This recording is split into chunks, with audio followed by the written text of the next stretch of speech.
அம்மா 200 ரூபா கொடுத்து பின்னாடி அழ வச்சு பாக்குற கூட்டமா இது? இதை வந்து நாங்கெல்லாம் நம்ப முடியாது.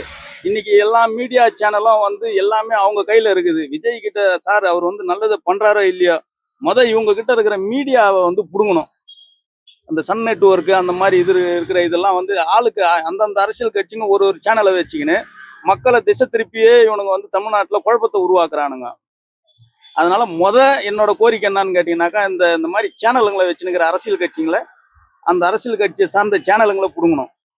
அதுக்கு எதனா ஒரு சட்ட ரீதியா எதனா ஒரு சட்டத்தை கொண்டு வந்தாருன்னா நல்லா இருக்கும். இதுல சாதாரண இல்ல, பெரிய ஆள் இல்ல. இப்போ ஸ்டாலினோட அப்பா வந்து கருணாநிதி வந்து மிட்டா மிராசுதார் கிடையாது. அவரும் சாதாரணமா வந்து மோந்தரத்தை மாட்டி ஏமாத்தி ஒரு கட்சியை அபகரிச்சு குடும்ப இதுவா அவர் பண்ணின்னு இருந்தாரு. குடும்ப அரசியல தான் பண்ணி வந்தாரு.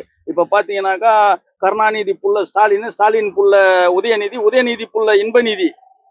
அப்ப 3 தலைமுறை 4 தலைமுறை இவங்களே ஆட்சி. அங்க போஸ்டர் ஓட்டினுக்கிறவன், பேனர் ஓட்டிங்கிறவன் 200 ரூபாய்க்காக அங்க கோஷம் போட்டுன்னு இந்த மாதிரி பப்ளிக்ல வந்து அழுது நடிக்கிறதுக்கு தான் இவனுங்க செட் பண்ணி வச்சிருக்கானுங்க.